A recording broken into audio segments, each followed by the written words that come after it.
Masih di Sehat di tengah pandemi, masih bersama dokter spesialis kebidanan dan kandungan, Dr. Surahman Hakim. Dr. Surahman, kita bersiap untuk line telepon interaktif. Yang pertama dari Ibu Ita di Bogor, Jawa Barat. Ibu Ita, selamat pagi, Bu. Selamat pagi, Assalamualaikum Mas Bayu. Waalaikumsalam warahmatullahi wabarakatuh. Pak Surahman. Ya, silakan dengan dokter langsung tanya. Iya, gini dok, saya ini udah telat mens, kira-kira udah hampir mau 2 bulan nih. Itu di awalnya sebenarnya saya tanggal 31 Juli sih harus udah suntik KB nih. Cuman berhubung kemarin saya positif COVID, jadi kan isolasi dan sebagainya. Ya. Saya lepas isolasi otomatis berhubungan, tapi sampai sekarang saya belum mens nih dok. Itu saya tes pack negatif. Cuman gejala hamil sih nggak ada sih dok. Itu apa yang terjadi sama tubuh saya ya dok? Oh, Itu aja sih dok. Ya, ada yang mau ditanya Dr. Surahman sebelumnya? Ya, jadi KB-nya apa Ibu ya? Saya KB suntik, tapi memang saya tuh yang suntikan saya KB yang nggak aktif gitu. Jadi selama suami saya mau pulang, baru saya KB sebenarnya. Nah kemarin tuh pas karena saya dinyatakan positif COVID, jadi suami saya tuh pulang tuh dari luar kota. Jadi ya, selalu dadakan gitu kalau mau KB dok. Nah kemarin harusnya saya tanggal 30 Agustus udah KB lagi. Cuman kan saya masih isolasi gitu dok. Nah sampai sekarang nih saya belum, tanggal 31 Juli saya harusnya udah KB lagi. Sampai sekarang saya belum dapat mens. Tapi tes pack negatif dok.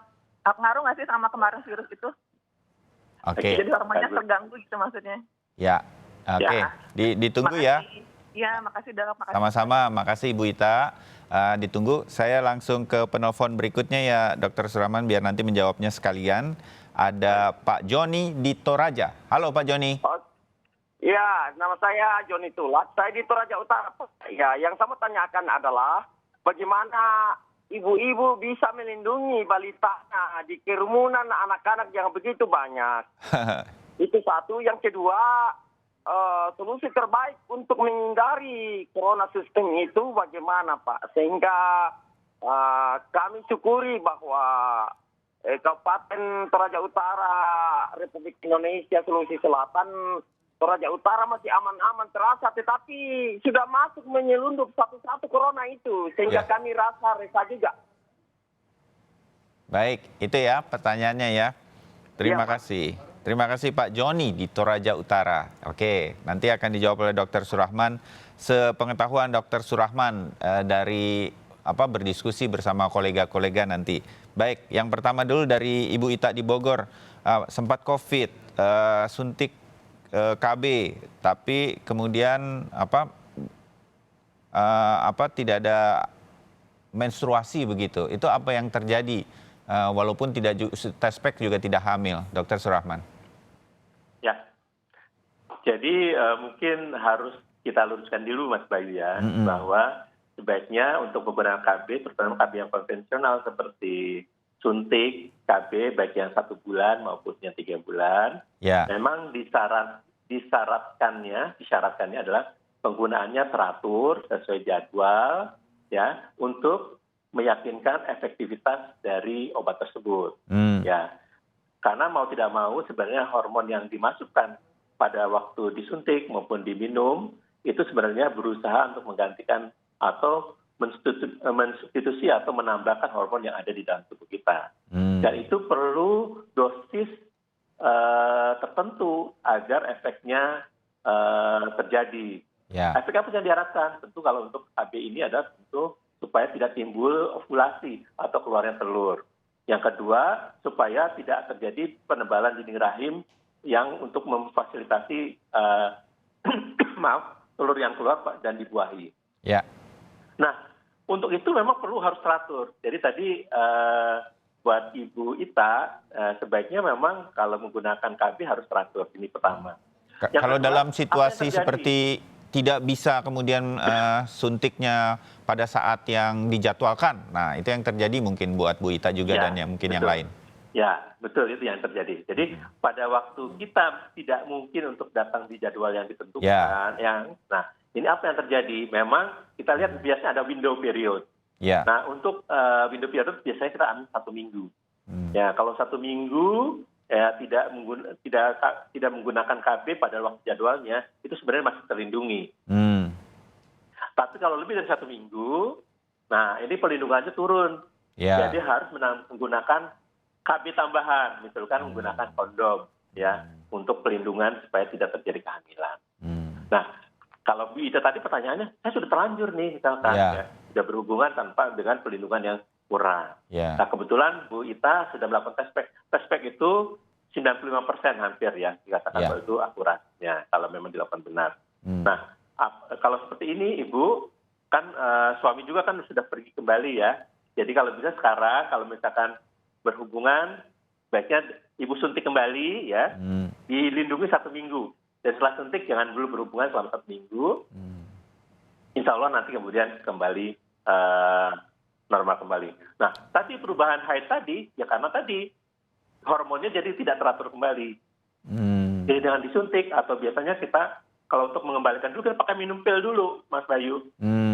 Minum pil namanya pil KB selama 1 bulan untuk mengembalikan siklusnya. Oh, oke. Nah, begitu siklus normal, baru kita suntik kembali. Mungkin seperti itu yang paling mudah untuk Ibu Ita. Ya, oke. Kira-kira begitu Ibu Ita. Jadi semuanya normal sebetulnya menurut analisa dari Dr. Surahman mendengarkan cerita Ibu Ita.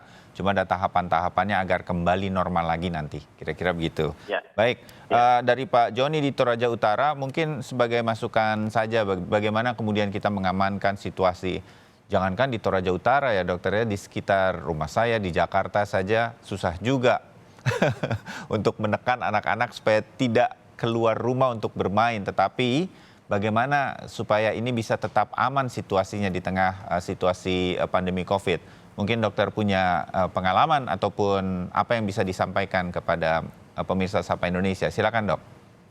Baik. Jadi Pak Joni, ini kan suatu hal yang luar biasa dan istimewa buat kita semua. Iya. Jadi kita memang harus belajar untuk menjalani kehidupan ini. Jadi istilahnya belajar new normal lah itu ya. New normal, tidak kembali normal. Tadi perbincangan tadi yang sebelumnya itu sangat menarik tuh. Ya, mengenai vaksin ya. Iya, jadi yang pertama adalah lindungi diri kita dulu. Nah, lindungi diri kita itu dengan tadi 3M, ya, menggunakan masker, kemudian sering-sering mencuci tangan dan menjaga jarak. Itu suatu hal yang keharusan, ya. Jadi kalau misalkan seperti disampaikan Pak Joni, banyak kerumunan, ya pertama anak-anak kita atau kita sendiri jangan ikut berkerumun. Ya, satu. Kemudian kalau kita mempunyai kemampuan, ya, untuk melarang kerumunan tersebut, kita lakukan. Kita punya otoriti, saya butuh misalkan jadi ketua RT segala macam begitu, jadi larang kerumunan tersebut. Ya, itu yang paling mungkin kita lakukan. Kemudian yang berikutnya, selain tadi kita 3M, tentu yang paling penting adalah menjaga kesehatan individu kita, menjaga ketahanan tubuh kita.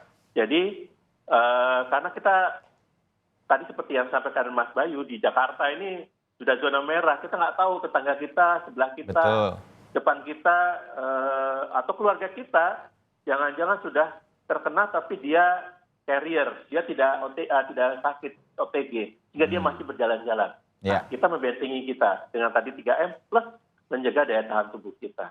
Kita hidup sehat, istirahat cukup, makan yang baik, ya, berikan suplemen, dan kita ingat-ingat, begitu sakit sedikit, ya, kita harus menjaga diri kita, jangan juga kita ikut menulari orang lain. Ya, kita nggak tahu apakah itu COVID atau bukan. Jadi mungkin dari diri kita sendiri. Tadi saya bilang, ya, mulainya dari diri kita sendiri. Masing-masing kita mempunyai kewajiban. Karena ini adalah suatu situasi yang istimewa.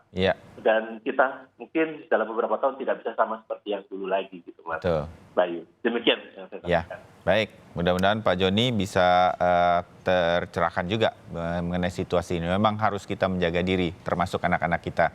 Dr. Surahman Hakim, terima kasih banyak waktunya. Sehat terus dok, salam untuk seluruh kerabat di rumah sakit tempat dokter bertugas. Semoga semua sehat tenaga medis kita.